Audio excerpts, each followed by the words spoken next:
Hi, good morning. My name is E. Venkat Reddy, lecturer in commerce, Dr. BRR Government Degree College, Jedchala, Mahabubnagar district. So మనము ఈరోజు ఈ వీడియోలో management అకౌంటింగ్లో మరి cash flow statement గురించి ఈరోజు తెలుసుకుందాం. క్యాష్ ఫ్లో స్టేట్మెంట్ నగదు ప్రవాహ నివేదిక అంటాం. అయితే ఇక్కడ ఫైనాన్షియల్ స్టేట్మెంట్స్ అనాలిసిస్లో ఆర్థిక నివేదికల విశ్లేషణలో మనం వివిధ రకాల నివేదికలను తయారు చేసి వాటి ద్వారా మనం మేనేజ్మెంట్కు అవసరమైనటువంటి విశ్లేషణ చేసి నివేదికలు అందించి వారి భవిష్యత్తులో ప్రణాళికలను రూపొందించుకోవడం కొరకు, అలాగే మరి నిర్ణయాలు తీసుకోవడం కొరకు, మరి సంస్థ పైన కంట్రోల్ ఉండడం కొరకు ఈ నివేదికల ద్వారా మనం విశ్లేషణ చేయడం జరుగుతుంది అని మేనేజ్మెంట్ అకౌంటింగ్లో మరి డిఫరెంట్ స్టేట్మెంట్స్ గురించి మనం చెప్పడం జరుగుతుంది. అయితే అందులో మరి funds flow statement, cash flow statement, ratio analysis etcetera different statements మనం తయారు చేయడం జరుగుతుంది అని చెప్పుకున్నాం. అయితే ఇక్కడ నిధుల భావన గురించి మనం చెప్పేటప్పుడు ఫండ్స్ సంస్థలోకి ప్రవహిస్తున్నాయా, సంస్థ బయటికి ప్రవహిస్తున్నాయా అనేది విశ్లేషణ చేయడం కొరకు మనం గతంలో నిధుల ప్రవాహ నివేదికను తయారు చేయడం జరుగుతుందని తెలుసుకున్నాం. అయితే నిధుల ప్రవాహమును అధ్యయనం చేసేటప్పుడు అంటే లెక్కించేటప్పుడు నిధులను నగదుకు సమానంగా సంగ్రహపరిచి వివరించడమే నగదు ప్రవాహం అంటే ఫండ్స్లో ఏదైతే ఉందో దానిని నగదుకు సమానంగా సంగ్రహించడం అంటే ఆ నిధులు ఏవైతే ఉన్నాయో నగదు రూపకంగా. అంటే ఇక్కడ ఫండ్స్ ఫ్లో స్టేట్మెంట్ అనేది మనం ఏం చెప్పుకున్నామంటే working capital base. Funds flow అనేది ఏంటి, వర్కింగ్ క్యాపిటల్ బేస్ చేసుకుని ఫండ్స్ ఫ్లో జరుగుతుంది అని చెప్పుకున్నాం. So therefore funds flow statement working capital based funds flow statement. అదే cash based therefore cash flow statement. అంటే నగదుగా బేస్ చేసుకుని అంటే నగదు ప్రవాహము అంటే ఫ్లోటింగ్ అంటే ఫ్లో అంటే నగదు సంస్థ లోపలికి ప్రవహించవచ్చు, సంస్థ బయటికి ప్రవహించవచ్చు. ఏదేమైనప్పటికీ ఇక్కడ ఏంటి అంటే భావాత్మకంగా చూపినట్టయితే నగదు ప్రవాహ నివేదిక నగదు పుస్తకానికి భిన్నంగా ఉంటుంది. నగదు ప్రవాహ నివేదిక నగదు ఖాతా ఒకటి కాదు. అంటే నగదు పుస్తకం ద్వారా నగదు నిల్వ ఎంత ఉందో మనకు తెలుస్తుంది. మరి ఎంత నగదు వ్యాపారంలోకి వచ్చింది, క్యాష్ ఎంత సంస్థలోకి వచ్చింది, మరియు ఎంత నగదు వ్యాపారం నుండి పోయింది, మరి ఇంకా బ్యాలెన్స్ నగదు నిల్వ ఎంత ఉంది అనేది మనకు మరి తెలుస్తుంది. మరి నగదు వసూళ్ళన్నీ నగదు వనరులు అవుతాయి, నగదు చెల్లింపులన్నీ నగదు వినియోగాలు అవుతాయి. నగదు వసూళ్ళన్నీ నగదు వనరులు అవుతాయి, నగదు చెల్లింపులన్నీ ఏమవుతాయంటే ఇక్కడ నగదు వినియోగాలు అవుతాయి. అయితే నగదు పుస్తకం వలె నగదు ప్రవాహ నివేదిక కూడా ప్రారంభపు నగదు నిల్వకు ప్లస్ నగదు వనరులు ఏవైతే ఉన్నాయో వాటన్నింటిని కలిపి నగదు వినియోగాలు ఏవైతే ఉన్నాయో వాటన్నింటిని తీసివేసినట్టయితే మనకు ముగింపు నగదు నిల్వ ఎంత అనేది ముగింపు నగదుకు సమానం అవుతుంది. అయినప్పటికీ కూడా నగదు పుస్తకము, నగదు ప్రవాహ నివేదిక రెండు కూడా భిన్నమైనటువంటివి. అయితే ఇక్కడ నగదు పుస్తకము ప్రతి నగదు వ్యవహారం యొక్క వివరాలను తెలియజేస్తుంది. నగదు ప్రవాహ నివేదికనేమో నగదు వనరులన్నింటినీ వివిధ శీర్షికల క్రింద అంటే నగదు వసూళ్ళన్నీ నగదు ఖాతా ఏ విధంగా తెలియజేస్తుందో నగదు ప్రవాహ నివేదిక కూడా ఏం చేస్తుంది అంటే నగదు వసూళ్ళన్నీ కూడా వనరులన్నింటినీ కూడా వివిధ శీర్షికల కింద వర్గీకరించి చూపడం జరుగుతుంది. అలాగే నగదు చెల్లింపులను కూడా వివిధ శీర్షికల కింద వర్గీకరించి చూపడం జరుగుతుంది. అంటే నగదు వసూళ్ళు, నగదు చెల్లింపులు ఏవైతే ఉన్నాయో వాటిని వివిధ శీర్షికల కింద వర్గీకరించి నగదు ప్రవాహ నివేదికలో చూపడం జరుగుతుంది. అంటే నిర్వహణ కార్యకలాపాల ద్వారా నగదు ఎంత వచ్చింది, అలాగే పెట్టుబడి కార్యకలాపాల ద్వారా నగదు ఎంత వచ్చింది, మరి ఆర్థిక కార్యకలాపాల ద్వారా నగదు ఎంత వచ్చింది అని విభజించి చూపడం జరుగుతుంది. అంటే ఇక్కడ వర్కింగ్ క్యాపిటల్ బేస్డ్ ఫండ్స్ అంటున్నాం, ఇక్కడ నగదు ఆధారిత ఏదైతే ఉందో ఆ ఫండ్స్ని మనం నగదు ప్రవాహ నివేదిక మనం చెప్పుకుంటున్నాం ఇక్కడ. అయితే ఇక్కడ మనం ఏంటంటే ఆపరేటింగ్ యాక్టివిటీస్ ద్వారా ఎంత వచ్చింది, ఇన్వెస్టింగ్ యాక్టివిటీస్ ద్వారా ఎంత వచ్చింది, ఫైనాన్షియల్ యాక్టివిటీ ద్వారా ఎంత వచ్చింది అనేది మనం ఇక్కడ వర్గీకరించి చూపడం జరుగుతుంది క్యాష్ ఫ్లో స్టేట్మెంట్లో. సో ఇక్కడ మరి నగదు పుస్తకంలో నగదుతో పాటు మరి బహుళ నగదు వరుసల నగదు చిట్టాను మనం తయారు చేయడం జరుగుతుంది. అంటే ఫర్ ఎగ్జాంపుల్ బ్యాంకు డిస్కౌంట్ వరుసలతో కూడిన నగదు పుస్తకాన్ని మనం తయారు చేయడం జరుగుతుంది. అంటే బ్యాంకు వరుసలు కూడా ఉంటాయి నగదు పుస్తకంలో, అయితే ఆ శీర్షికలోనే చూపడం జరుగుతుంది. కాబట్టి కరెన్సీ రూపంలో ఉన్నటువంటి నగదు, బ్యాంకులో ఉన్నటువంటి నగదు, ఇతర నగదులన్నీ మనం నగదు పుస్తకంలో చూపడం జరుగుతుంది. సో ఇక్కడ నగదు ప్రవాహ నివేదిక యొక్క ప్రాముఖ్యత ఏంటి అని మనం గమనించినట్టయితే దాని యొక్క ఇంపార్టెన్స్ ఏంటి, నగదు ప్రవాహ నివేదిక యొక్క ఇంపార్టెన్స్ ఏంటి అని మనం గమనించినట్టయితే నికర నగదు ప్రవాహాలను తెలుసుకోవడం కొరకు నగదు ప్రవాహ నివేదికను తయారు చేస్తుంది. అంటే నగదు ప్రవాహ నివేదిక వివిధ నగదు మరియు నగదు సమాంతర వనరులు మరియు వినియోగాలను గురించి తెలియజేస్తుంది. దాన్ని తెలియజేయడం కొరకు నగదు ప్రవాహ నివేదికను తయారు చేయాల్సినటువంటి అవసరం ఉంటుంది. కాబట్టి విశ్లేషకులకు ఎంత నగదు వ్యాపారం ద్వారా వచ్చింది, ఎంత ఆస్తుల కొనుగోలు అమ్మకాల ద్వారా రావడం పోవడం జరిగింది, మరి ఆర్థిక వ్యవహారాల ద్వారా ఎంత నగదు వచ్చింది అనేది విడివిడిగా సపరేట్గా తెలుసుకోవడానికి మరి నగదు ప్రవాహ నివేదిక ఉపయోగపడుతుంది. కాబట్టి నగదు ప్రవాహానికి ప్రాముఖ్యంలో ఇంపార్టెన్స్లో ఏం చెప్పుకుంటాం మనం అంటే నికర నగదు ప్రవాహాలను మరి వివిధ శీర్షాల కింద ఎంతెంత వచ్చింది అనేది మనం ఇక్కడ తెలుసుకోవడానికి మరి నగదు ప్రవాహ నివేదికను తయారు చేస్తాం ఒకటి. ఇక రెండవది ఏంటంటే స్వల్పకాలిక ఆర్థిక ప్రణాళికలను రూపొందించుకోవడం కొరకు కూడా నగదు ప్రవాహ నివేదిక యొక్క అవసరం ఉంటుంది, అంటే ఇంపార్టెన్స్ ఉంటుంది. అంటే నగదు ప్రవాహ నివేదిక స్వల్పకాలిక ఆర్థిక ప్రణాళికలను తయారు చేయడం కొరకు ఇది సహాయపడుతుంది. అంటే నగదు ప్రవాహ నివేదిక ఆధారంగా చేసుకునే మేనేజ్మెంట్ ఏంటంటే మిగులు నగదును ఏ విధంగా పెట్టుబడి పెట్టాలి, లేదా నగదు లోటును ఏ విధంగా సరిదిద్దుకోవాలి అని తెలుసుకోవడం కొరకు స్వల్పకాలిక ఆర్థిక ప్రణాళికలను రూపొందించుకోవడం కొరకు నగదు ప్రవాహ నివేదిక యొక్క మరి స్వల్పకాలిక ఆర్థిక ప్రణాళికలను రూపొందించుకోవడం కొరకు ఉపయోగపడుతుంది మేనేజ్మెంట్కి అని మనం ఇక్కడ చెప్పవచ్చు. ఇక నెక్స్ట్ ఏంటంటే ఆర్థిక ప్రగతిని లెక్కించడం కొరకు. ఆర్థిక ప్రగతి అంటే ఎంతోమంది విశ్లేషకుల ప్రకారం మరి నగదు వారి కార్యకలాపాల ద్వారా ఎంత నగదు వచ్చింది మరి అనేదాన్ని ఎక్కువ ప్రాధాన్యత ఇస్తారు. అంటే వేటి ద్వారా సంస్థకి ఎక్కువ డబ్బు వస్తుంది, క్యాష్ అనేది ఏ రూపకంగా ఎక్కువ మనకు వచ్చేస్తుంది అనే దాన్ని ఇంపార్టెన్స్ ఇవ్వడం జరుగుతుంది.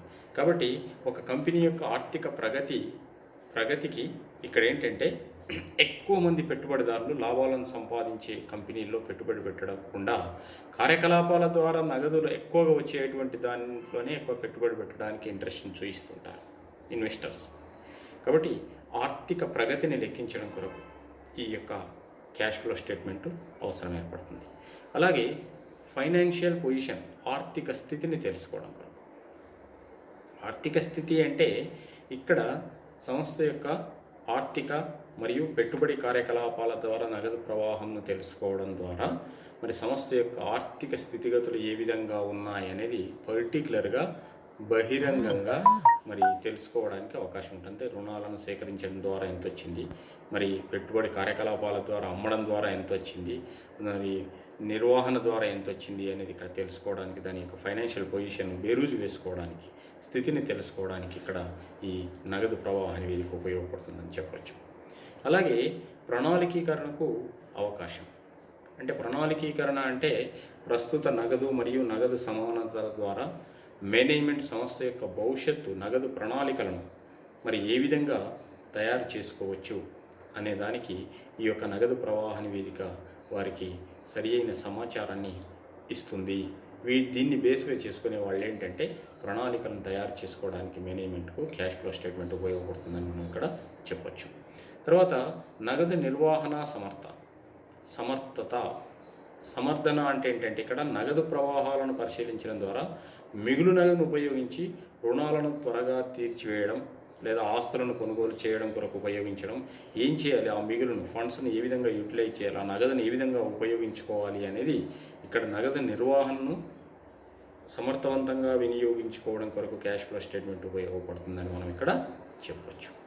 అలాగే సరిపోల్చుకోవడానికి అవకాశం, సరిపోల్చడానికంటే వివిధ సంస్థల మధ్య నగదు ప్రవాహ నివేదికను పోల్చి చూసి వివిధ సంస్థల యొక్క కార్యకలాపాల ప్రగతిని తెలుసుకోవడానికి అవకాశం ఉంటుంది. అంటే ఇక్కడ ఏంటంటే విభిన్నమైన సంస్థలు ఉన్నప్పుడు వాటి యొక్క వివిధ సంస్థల యొక్క నగదు ప్రవాహ నివేదికలను తయారు చేసుకొని బేరీజు వేసి ఒకదానితో ఒకటి పోల్చి చూసుకోవడానికి ఇక్కడ ఈ క్యాష్ ఫ్లో స్టేట్మెంట్ మనకు ఉపయోగపడుతుందని చెప్పచ్చు. నెక్స్ట్ వన్ ఏం చెప్పొచ్చు అంటే మూలధన బడ్జెటింగ్ నిర్ణయాలకు అవకాశం. మూలధన బడ్జెట్ అంటే వివిధ కార్యకలాపాలలో నగదు ప్రవాహం ఎంతున్నది అనే దానిపైనే మూలధన బడ్జెట్ నిర్ణయాలు తీసుకోవడానికి నిర్ణయాలు అనేవి ఆధారపడి ఉంటాయి. అంటే ఇక్కడ ఏ కార్యకలాపాల ద్వారా నగదు ప్రవాహం అనేది సంభవిస్తుంది అనే దానిపైనే బడ్జెట్ నిర్ణయాలు ఆధారపడి ఉంటాయి. కాబట్టి భవిష్యత్తు నగదు ప్రవాహాల అంచనాలకే కాకుండా పెట్టుబడులను ఏ విధంగా చేయాలి అనే నిర్ణయాలకు కూడా ఈ నగదు ప్రవాహ నివేదిక ఉపయోగపడుతుందని మనం ఇక్కడ చెప్పవచ్చు. తర్వాత మూలధన నిర్ణయాలకు కూడా ఇది అవకాశం ఉంటుంది. అంటే ఆర్థిక కారకాలపై నిర్మాణాత్మక విషయాలను నగదు ప్రవాహ నివేదిక వెల్లడి చేస్తుంది. కాబట్టి మరియు సంస్థ ఏ విధంగా రుణాన్ని సేకరించింది, దాని ప్రభావం ఏ విధంగా ఉంది మరి అనేది తెలియజేయడానికి ఈ నగదు ప్రవాహ నివేదిక ఉపయోగపడుతుందని మనం ఇక్కడ చెప్పొచ్చు. అంటే వీటన్నింటినీ క్యాష్ ఫ్లో స్టేట్మెంటు తెలియజేస్తుంది, ఇన్ఫర్మేషన్ ఇస్తుంది. కాబట్టి ఇది నగదు ప్రవాహ నివేదికను తయారు చేయవలసినటువంటి ప్రాముఖ్యత ఏర్పడుతుంది ఇక్కడ.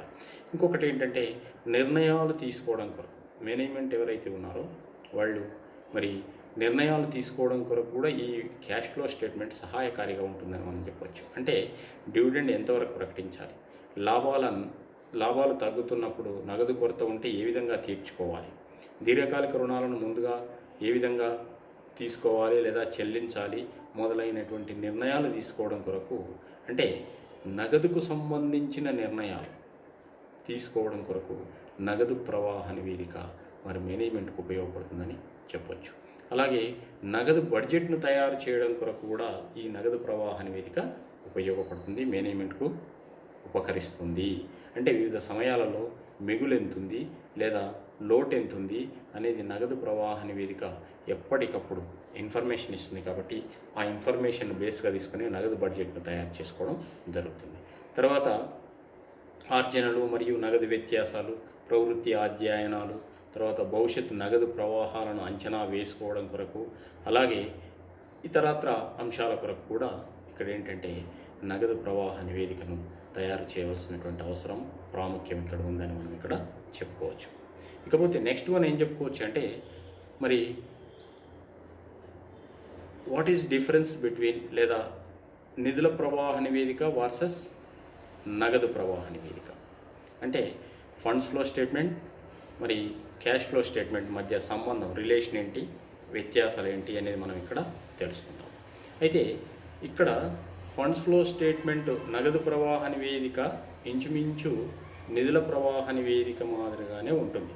అంటే cash flow statement funds flow స్టేట్మెంట్ని పోలి ఉంటుంది.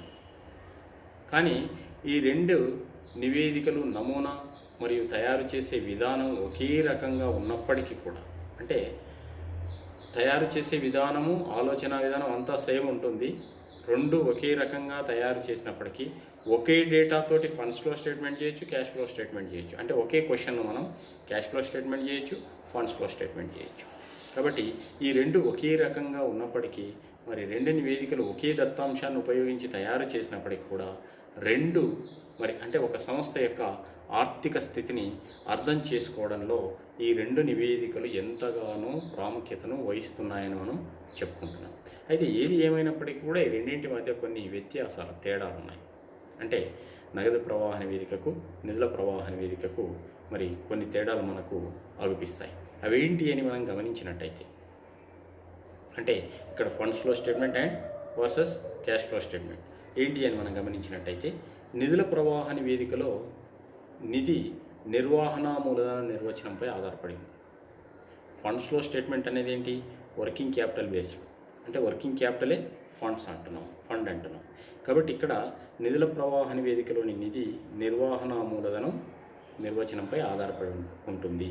కానీ నగదు ప్రవాహ నివేదిక నిధి యొక్క నగదు నిర్వచనంపై ఆధారపడి ఉంటుంది. నిధుల ప్రవాహ నివేదిక నిధిపై ఆధారపడి ఉంటుంది, వర్కింగ్ క్యాపిటల్పై ఆధారపడి ఉంటుంది.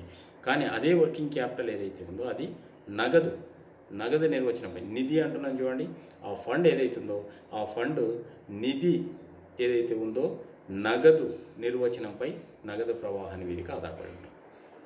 అదేమో ఫండ్ వర్కింగ్ క్యాపిటల్ బేస్డ్, ఇదేమో నగదు బేస్డ్, క్యాష్ బేస్డ్. ఆ ఫండ్ ఏదైతే ఉందో దాన్ని మరి నగదుగా దీన్ని నిర్వచనంపై ఆధారపడి ఉంటుందని మనం చెప్పొచ్చు. రెండింటి మధ్య వ్యత్యాసం ఇదొకటిగా చెప్పుకుంటాం.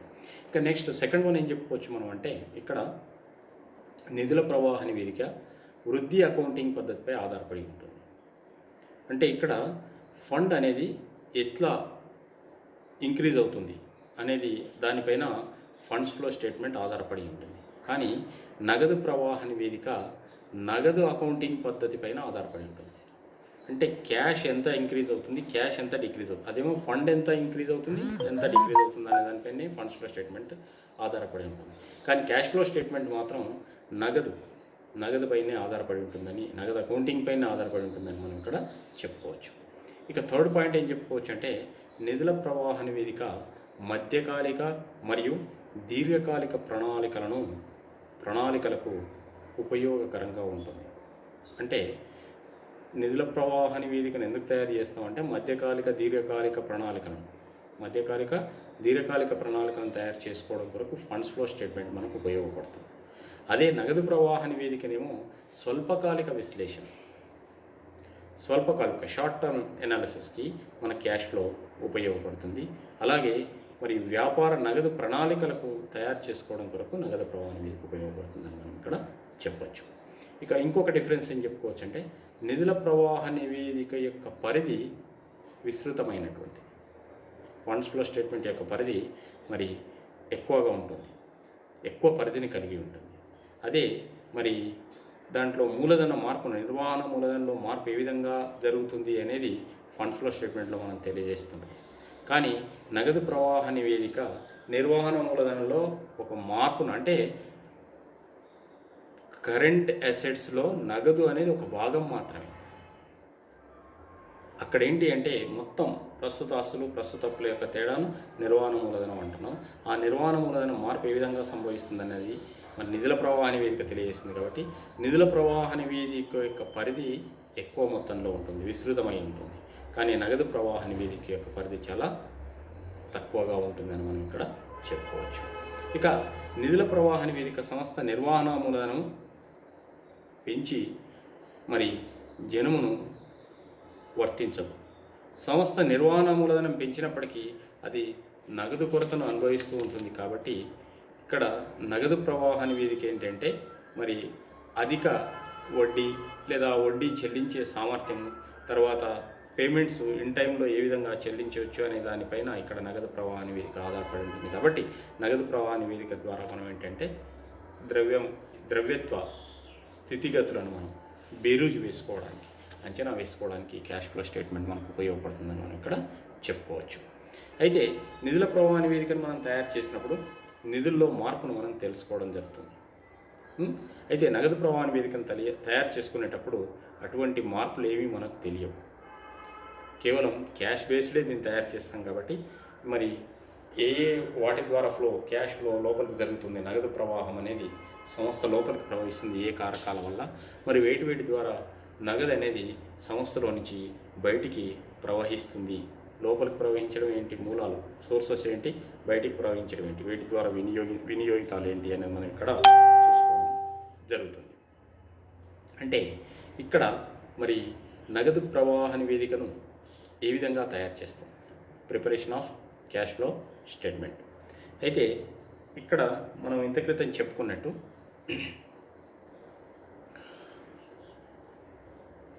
ఫైనాన్షియల్ అకౌంటింగ్ స్టాండర్డ్స్ బోర్డ్స్ వారు యుఎస్ఏ వారి నిబంధనల ప్రకారం పెట్టుబడిదారులకు, రుణదాతలకు, అలాగే సంస్థతో సంబంధం ఉన్నటువంటి వారందరికీ కూడా ఆర్థిక నివేదికలు, వాటి విశ్లేషణ పెట్టుబడి కోసం సహకరించే విధంగా ఉండాలి అని మనం చెప్పుకున్నాం. అయితే ఇక్కడ డివిడెండ్ మరియు వడ్డీ ఏ సమయంలో వస్తుంది? ఇన్వెస్టర్స్కి డివిడెండ్ మరియు వడ్డీ మరి ఏ సమయంలో వస్తుంది? అప్పులకు సెక్యూరిటీలు ఎప్పుడు వసూలు అవుతాయి? ఆర్థిక సంస్థ యొక్క సామర్థ్యం ఏ విధంగా ఉంది? తర్వాత డివిడెండ్ ఎలా చెల్లిస్తుంది? మరి ఇతర నిర్వహణ ఖర్చులను ఏ విధంగా చెల్లిస్తుంది? నగదును సమర్థవంతంగా నిర్వహించినప్పుడే అది సంస్థ పైన మరి వాళ్ళు ఎవరైతే ఉన్నారో, సంస్థతో సంబంధం ఉన్నటువంటి వ్యక్తులు ఎవరైతే ఉన్నారో వారందరికీ అది అవగాహన అవుతుంది. కాబట్టి మరి ఇక్కడ నగదు అవసరాల గురించి ఈ నగదు ప్రవాహ నివేదిక తెలియజేస్తుందని వారు చెప్పడం జరిగింది. అయితే institute of chartered accountants of India ICAI వారు అకౌంటింగ్ ప్రమాణం AS3 ప్రకారం నగదు ప్రవాహ నివేదికను ఏ విధంగా తయారు చేయాలో అందులో వాళ్ళు తెలియజేయడం జరిగింది. అంటే క్యాష్ ఫ్లో స్టేట్మెంట్ని ఏ విధంగా తయారు చేయాలి, ఏ విధంగా ప్రిపేర్ చేయాలి అనేది అందులో తెలియజేయడం జరిగింది. అయితే క్యాష్ ఫ్లో స్టేట్మెంట్ను మొదట 1981లో ప్రవేశపెట్టిన దీన్ని 1997లో మళ్ళీ దీన్ని ఉపయోగించడం జరిగింది. దీని లక్ష్యాలను తెలియజేయడం జరిగింది. సో మరి నగదు ప్రవాహ నివేదిక ద్వారా పెట్టుబడిదారులకు, సంస్థకు ఏ విధమైనటువంటి నగదు ఉపయోగిస్తుంది, నగదు అవసరాలను సమర్థవంతంగా ఎలా ఎదుర్కొంటుంది అనేది ఇది తెలియజేస్తుంది. కాబట్టి ఇక్కడ నగదు ప్రవాహ నివేదికను మరి నగదుతో సమానమైన వ్యవహారాలతో చారిత్రాత్మకమైనటువంటి మార్పును తెలుపుతుంది. సో మరి ఇక్కడ ఏంటి అంటే కంపెనీ వాటాల జారీ, డిబెంచర్ల జారీ తర్వాత స్టాక్ ఎక్స్చేంజ్ జాబితాలో ఉన్నప్పుడు ఏ సంస్థలైనా వాటాలను లేదా డిబెంచర్లను జారీ చేయాలి అని నిర్ణయించుకున్నప్పుడు డైరెక్టర్ల బోర్డు తీర్మానం ప్రకారం మరి క్యాష్ ఫ్లో స్టేట్మెంట్ను తయారు చేయవలసినటువంటి అవసరం ఉంటుంది. First one. ఇంకొకటి ఎప్పుడు తయారు చేస్తామంటే జనరల్గా ఇతర వాణిజ్య పారిశ్రామిక సంస్థల టర్నోవర్ ఒక ఆర్థిక సంవత్సరంలో 50 కోట్లకు మించినప్పుడు మరి పైన తెలిపిన సంస్థలు AS3 నిబంధన ప్రకారం నగదు ప్రవాహ నివేదికను తయారు చేయవలసినటువంటి అవసరం ఉంటుంది. తయారీలో పాటించవలసినటువంటి విషయాలను దృష్టిలో పెట్టుకొని మరి అందులో తెలియజేసినటువంటి విధంగా నగదు ప్రవాహ నివేదికను తయారు చేయడం జరుగుతుంది. అయితే ఇక్కడ నగదు ప్రవాహ నివేదికను తయారు చేసేటప్పుడు మనం ఏంటంటే కొన్ని అంశాలను మనము డిస్కస్ చేయాల్సినటువంటి అవసరం ఉంది. ఏంటంటే నగదు అనగా ఏంటి? మనం ఇక్కడ నగదు మరియు బ్యాంక్ డిపాజిట్లను నగదుగా చెప్పుకుంటాం. ఓకే. సో నెక్స్ట్ ఏంటంటే నగదుతో సమానమైనటువంటివి. నగదుతో సమానం అంటే ఏంటి? అతి త్వరగా నగదులోకి మార్చుకోవడానికి వీలున్నటువంటి పెట్టుబడులు, అంటే స్వల్పకాలిక పెట్టుబడులు. అంటే 3 months లోపు, 3 లేదా అన్ని నెలల కంటే తక్కువ సమయంలో నగదులోకి మార్చుకోవడానికి అవకాశం ఉన్నటువంటి వాటిని మనం ఏమంటామంటే నగదుతో సమానమైన పెట్టుబడులుగా మనం ఇక్కడ చెప్పడం జరుగుతుంది. అంటే ఇవి అతి త్వరగా నగదులోకి మార్చుకోవడానికి వీలు ఉండాలి. మరి ఇది స్వల్పకాలిక రుణమై ఉండాలి, అంటే స్వల్పకాలిక పెట్టుబడులు అయి ఉండాలి. 3 నెలల్లోపు డబ్బు పొందగలిగే అవకాశం ఉండాలి. మరి విలువలో ఎక్కువ మార్పులు లేకుండా ఉండాలి. ఇటువంటి వాటిని మనం నగదుతో సమానమైనవిగా చెప్పుకుంటాం. ఇక నగదు ప్రవాహాలు అంటే నగదు సంస్థలోకి రావడం, సంస్థ నుండి బయటికి పోవడం. ప్రవాహం అనగా ఆస్తులు లేదా అప్పులలో మార్పుల ద్వారా మరి నగదు మార్పు అనేది జరుగుతుంది. ఇక నెక్స్ట్ ఏంటంటే నిర్వహణ కార్యకలాపాల ద్వారా మరి నగదు రావడం పోవడం. అంటే నిర్వహణ కార్యకలాపాలు అంటే ఆర్థిక వనరులను పెంచే కార్యకలాపాలు. అంటే నిర్వహణ ద్వారా వసూలయ్యేటువంటి నగదు. నిర్వహణ ద్వారా వసూలయ్యే నగదులు ఏంటి అంటే జనరల్గా ఏముంటాయంటే అమ్మకాల ద్వారా లేదా సేవల ద్వారా నగదు వసూళ్ళు ఏవైతున్నాయో వాటి ద్వారా వస్తుంది. తర్వాత రాయల్టీలు, ఫీజులు, కమిషన్లు మరియు ఇతర నగదు వసూళ్లు. అలాగే కొనుగోళ్ళు, ఇతర సేవలకై మనం చెల్లించినటువంటి చెల్లింపులు, అలాగే ఉద్యోగస్తులకు చెల్లించేటువంటి మొత్తాలు, అలాగే బీమా కంపెనీల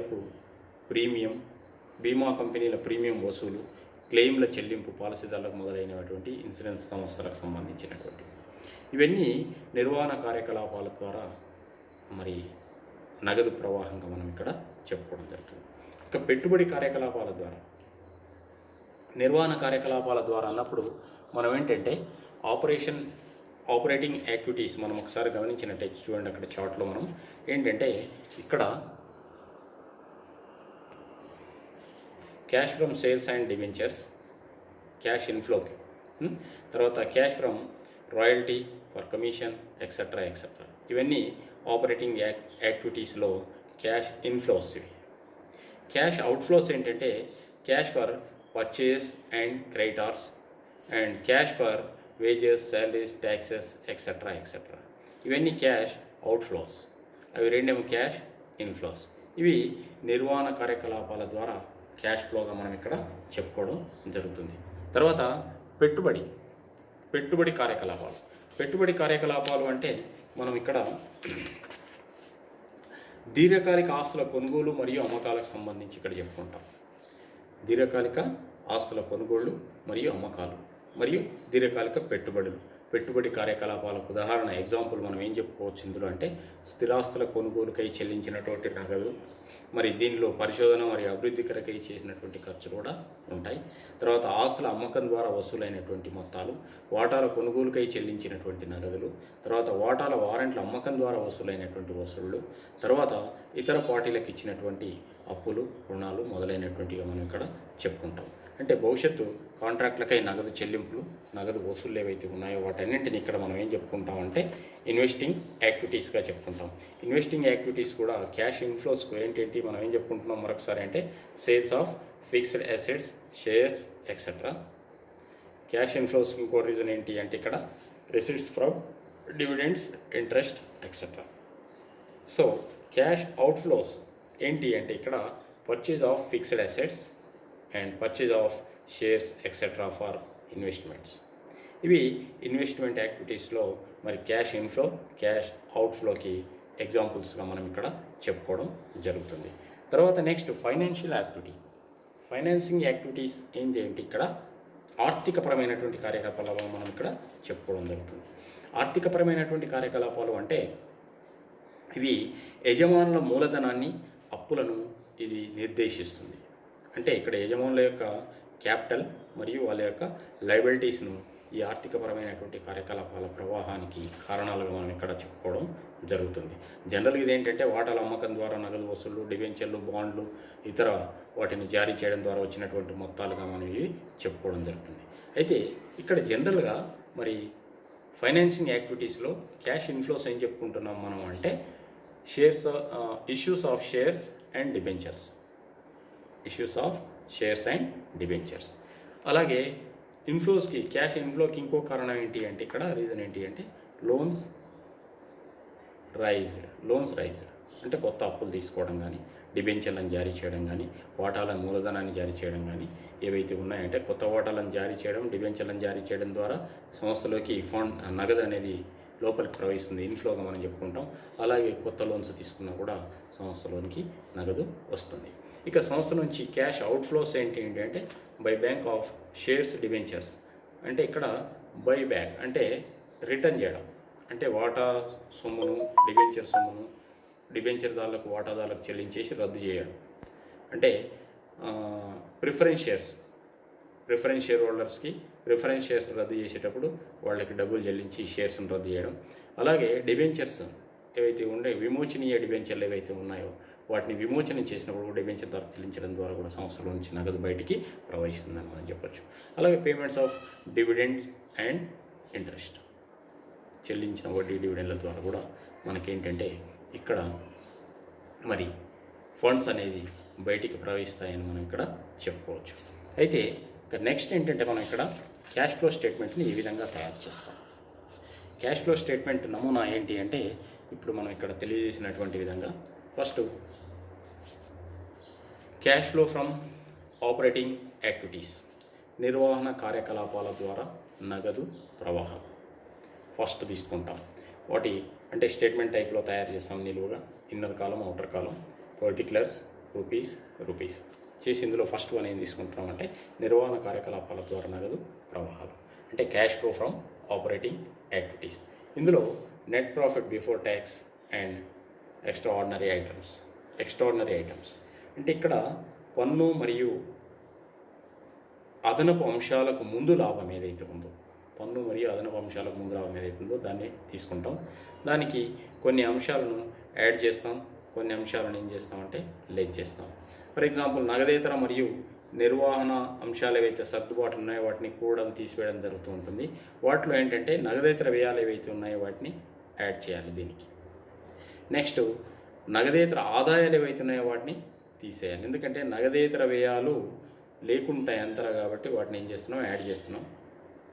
అట్లాగే నగదేతర ఆదాయాలు ఏవైతే ఉన్నాయో వాటిని తీసేయాలి.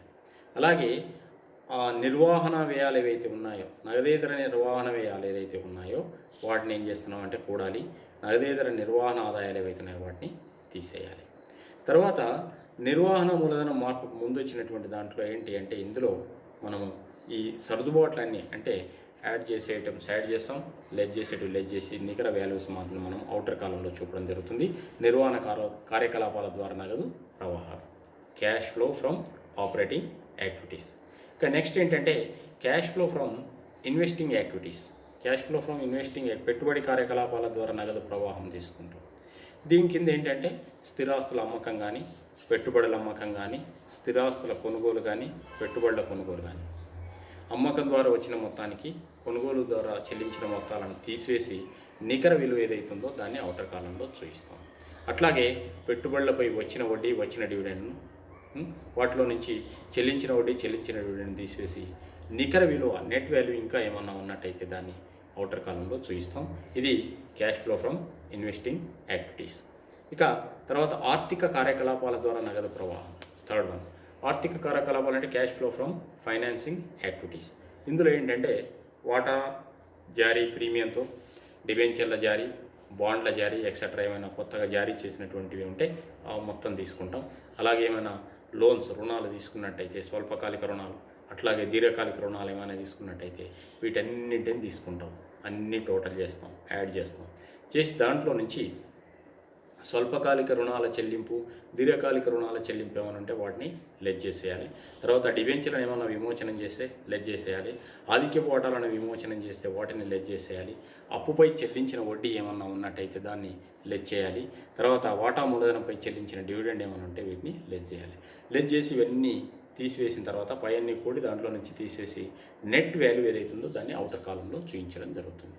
సో ఈ విధంగా ఫస్ట్ మనం ఏంటంటే నిర్వహణ ఆర్థిక కార్యకలాపాల ద్వారా నగదు ప్రవాహాలు, మరి రెండవదేమో పెట్టుబడి కార్యకలాపాల ద్వారా నగదు ప్రవాహాలు అంటే cash flow from operating activities, cash flow from investing activities, cash flow from financing activities.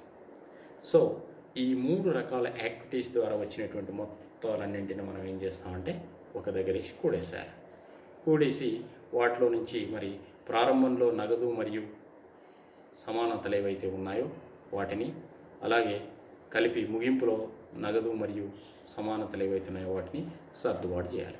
చేస్తే నికరంగా మనకేంటి అంటే మరి ఈ యొక్క స్టేట్మెంటు, క్యాష్ ఫ్లో స్టేట్మెంట్ని ఈ విధంగా మనం తయారు చేయడం జరుగుతుంది. అంటే ఇక్కడ మరి ఈ నిర్వహణ ద్వారా కార్యకలాపాలను కనుక్కోవడం కొరకు మనం ఏంటంటే సపరేట్ ఒక స్టేట్మెంట్ వేసి మనం తయారు చేసుకోవచ్చు. Net profit for the year ఏదైతుందో దాన్ని వేసి ఇక్కడ చూపడం జరుగుతుంది.